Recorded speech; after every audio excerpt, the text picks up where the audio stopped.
Good news, everybody. There's a new GatorCAM. Let me show you what's new really quickly here. So I added a tool bit tray so you can easily select your tool bits.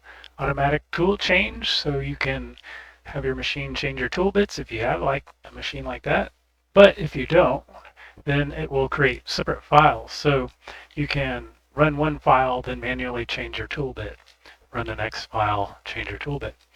Also, you can select and deselect additional shapes with control clicking now, and it'll automatically sort the cuts so it won't do anything dumb like cut out your wood before you do the engraving on the inside of the cutout piece, and it'll do some other ordering like it'll order operations to reduce tool bit changes either manually or automatic.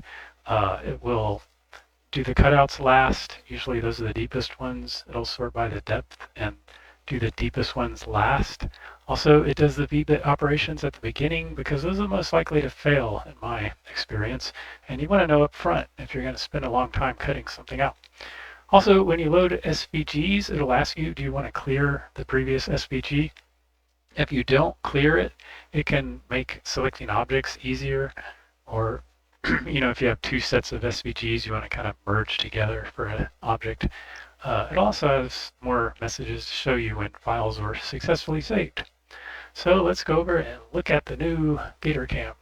So when it loads, you can do quick load project, and this is the default. Now notice I can click on a letter and I can control click other things to turn them on, or click again to turn them off. That's a new feature. Still, you have the ability to click everything at once. And so here's the new tool bit tray down here. So you notice in the operation, it tells you which bit it's using, and that refers to down here. You can also change the letter, the description, say 2T updates automatically.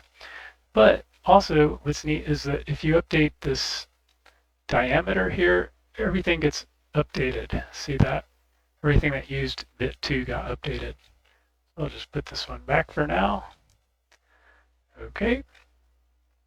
And let's see. Okay, so when we save the G code, it will automatically put the profile at the end, even if I did something dumb, did the cutout in the middle. Let's save it and watch.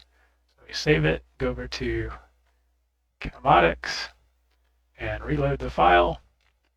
Now notice over here on the left in this Kinematics tool table, I matched the tools from my GatorCAM. So it's automatically using a 60-degree bit right here for the second tool and a cylindrical for the first. So, oh, what happened here? Why isn't anything carving on these letters over here? Well, what I did was I updated, see these bits.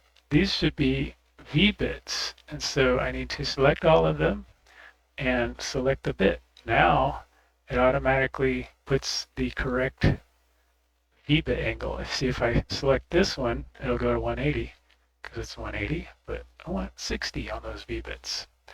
So that's an easy way to keep your bits all in one location, and you can still right click over here to go to the speeds and feeds and the depths and the tab heights, and you select those independently of your bits because that's the way it should be. So that's what I did for this. So like, for example, if I wanted a slow feed, I could highlight this and apply it to whatever's selected over here. So if I hit apply, then it's selected.